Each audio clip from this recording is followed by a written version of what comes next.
Yes, of course, we are talking about absolutely different things. There's one last question that's coming your way, which is how to deal with postpartum depression, and how do you know you have it in the first place? A very interesting question, and a very common question, probably very much overlooked problem. Lot of our patients come back. We call them usually at least I call them after a week or 10 days for follow-up. The moment she walks in, she is no more that bubbly kind who was looking healthy. She looks all like sunken eyes and depressed look, and she puts her head on the table and weeps. This is called as postpartum depression. And the commonest cause for postpartum depression is probably she's not been having adequate rest.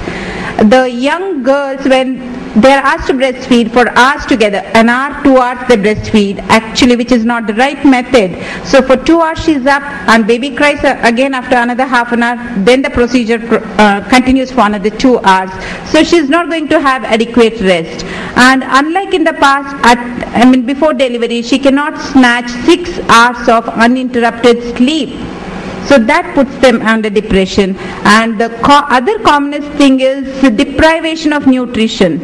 In spite of us telling, in spite of hospital cafeteria providing balanced food during their hospital stay, once they go back home, mother or mother-in-law, whoever it is, they are going to go back many times on their diet which they have been practicing at home for ages. So I do tell them, especially this part of the lehya and the yes, and then the so-called warm things and staying away from cold things. Yes. Right? So, and the deprivation of water. They do not give. Some families, they have that restriction, not more than 2 glasses of water in 24 hours.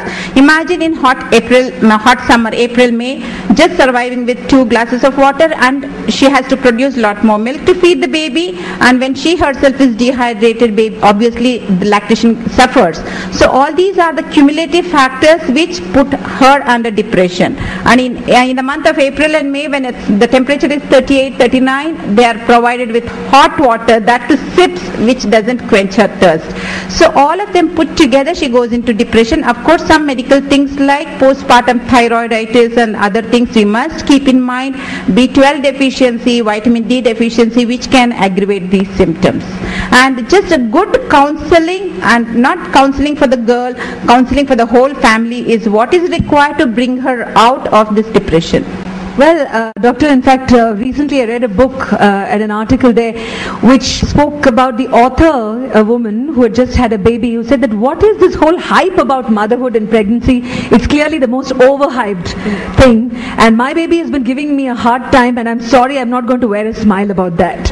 So I guess that's somewhere, the reality, because as a society, of course, we celebrate motherhood and pregnancy, which is a good thing, but we also need to be aware of that. Anindita, I'll let you have the last word in case you've been somebody who's been looking at maternal health from an extremely different point of view. So if you can just as part of your closing comments, what do you see is lacking in Indian healthcare? And I say this I want to be very careful about this because it's so diverse. I mean, it's so different in every region, in every place, city and town and village. So what are your thoughts? Well, I'm going to bring up something which I'll bring up because probably most women are embarrassed to bring up.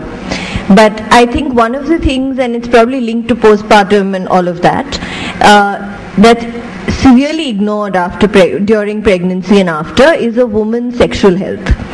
And that includes things like perineal pain and how to deal with it, especially if you've had an episiotomy or a tear over there. Episiotomy is a cut, basically. So, if that has happened, how to deal with continuous bleeding while you have millions of visitors coming over, and that starts from the hospital itself, right? So, I think these issues of the pregnant woman and the postpartum woman, her privacy, her health in these factors, which she's often too embarrassed to talk about or to bring up, especially even with the doctor, if she's always accompanied by a bunch of family members, she might feel embarrassed to bring it up.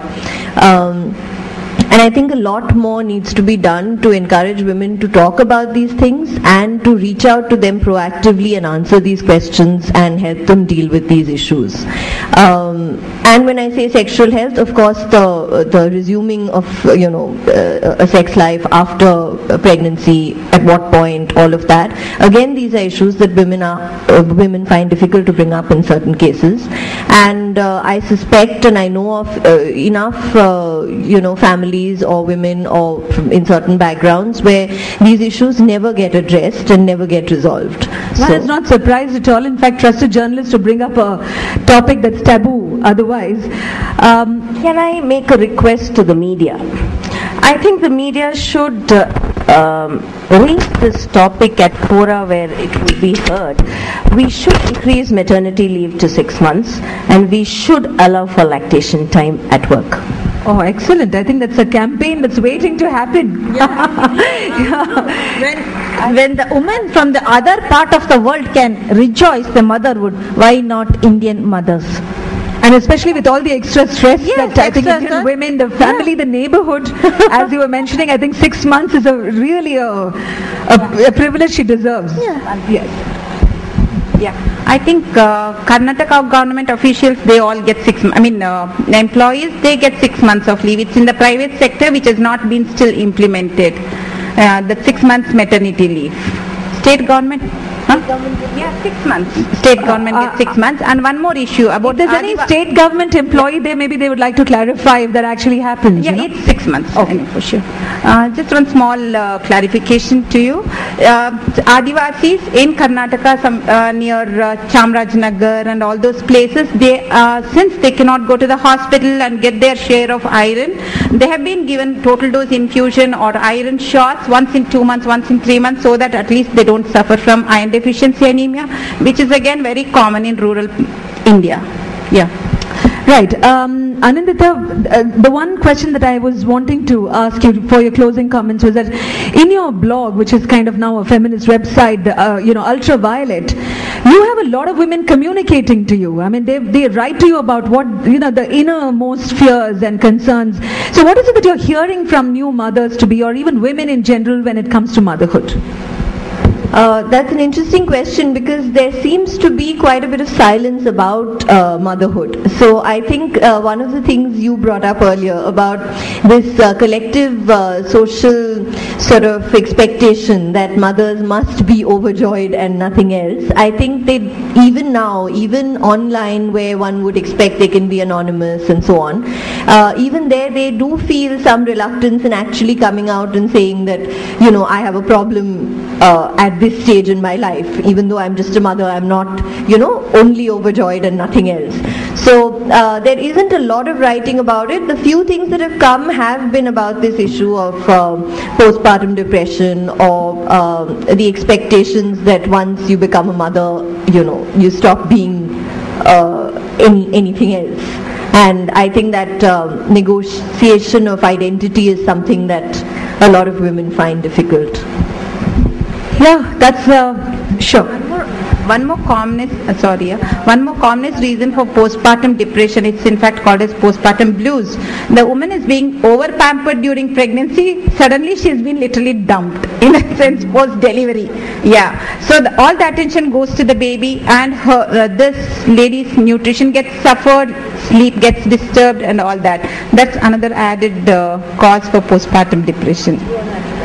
Other thing is there will be sudden drop in the estrogen and progesterone, which can aggravate the symptom. So it is better we educate the woman before, so that just to avoid this unnecessary event. Yeah, I think one topic that's come up now, and I'm sure needs to be taken up in more and more discussions about this. This new mother being a sort of a prisoner of beliefs and systems in some sense. Of course, the pampering is welcome, and if it's going to shift to the baby at the cost of neglecting the woman and the mother herself, then we are clearly doing a disservice to all the women here. With that, I'd like to thank all the panelists, but I would also like to request Aarti to come up and make a few points about this. Aarti, founder of Cherish, who's in fact responsible for today's event itself. Aarti, the mic is all yours. I just had one question for the panel, and it arises again from the fact that a lot of our customers whom we engage with every day come up with one question, one comment as soon as they deliver, and that question being, my doctor told me that I do not have enough milk to feed my baby. It is very disheartening for me because being a mother of two, I've fed my baby for about 10-11 months each, and to think that any animal, any human, any living can basically do this basic functionality. How is it that so many people, so many mothers from the affluent class come up with this constant question? And I would like each one of you to please address. Okay? Hello? See, it is first the misconception I feel. Because first we need to educate the mother whether the milk is sufficient or not. That is, first nowadays there is a trend where the babies are put with pampers. We won't be knowing how many times they urinate. Okay, so if the baby urinates for about 6 times and passes the bowel for about 6 to 7 times, it indicates that the milk which is received by the baby is sufficient. Okay, and the next more thing is, it is not certain that the baby should be feed for about 10 minutes, 15 minutes, 20 minutes. The first 7 to 10 minutes of sucking is the place where the maximum milk is sucked. Okay, and later, and even frequent feeding is important for about 2 to 3 hours. So it is better for us just to stimulate the baby if the baby is sleeping for long hours, and just to stimulate, put the baby to the breast and make the baby suckle. Yeah. Dr. Jyotsna. Here again, we'll have to give some time for the nature, that is the lactation to get established, which usually happens within 48 to 72 hours. You deliver the patient today, tomorrow morning you go for rounds, and not just the patient, again the family. Hale bartaila, not enough, it's not sufficient, baby has been crying. At times, probably the nurse or the registrars would have suggested some medication, but I am very much against it, because we must give nature its time. It's the suckling reflex which sends some impulse to the brain so that it produces certain hormones. All that chain of reaction has to happen in our body, and only at the end of 48 or 72 hours you can say whether lactation is adequate, not adequate. And again, every time baby cries, no matter what the reason is, mother perceives it to be a hunger cry and she tries to feed, which is not the right method. That's when she feels it's not adequate, that's the reason baby is crying. It could be just because of the intestinal cramps or the colic that the child could be crying. So lactation, I think, should be given more importance, in the sense it should not be neglected. At the same time, if they are too apprehensive on day 2 or day 3, we give her some medication so that it uses more milk. On day 7 or 8 she comes back with a lot of breast lumps. That also again it's very difficult and a painful procedure to tackle with. I agree with Dr. Jyotsna. See, it's one of the most natural things to happen.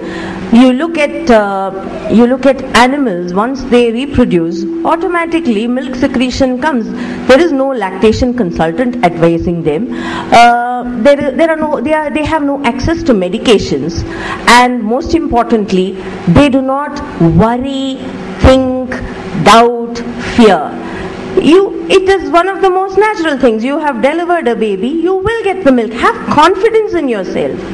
No, but they will always worry, and like she rightly said, you have to give them time to establish. You have to let the suckling take its reflexes forward. Not to worry and keep checking whether there is milk. There is a way of expressing milk to check whether there is adequate milk. People generally hold only the tip of the nipples and say that there is no milk. That is not the place to look for. The other thing, of course, some degree of pain, but it's usually only the anxiety which delays milk output. Many points learned here today. I'm sure even for those of us who've already been mothers, we'll put them to use when we become grandmothers. It's been a very wonderful discussion, and there have been quite a few revelations, topics that are usually not touched upon, and each one of us hopefully goes back with that message. I mean, I think a doctor is doing her job or his job, and let's allow them to do their best. And as family, we probably become more aware, as Dr. Bharti mentioned, be more supportive, give her all the support we can, but also make sure that we cherish every woman along with the life that she brings into this world. On that note, thank you so much, Dr. Jyotsna Madan, Dr. Bharti, Dr. Gayatri, and Anindita Sengupta, and for you, the audience, for a wonderful session.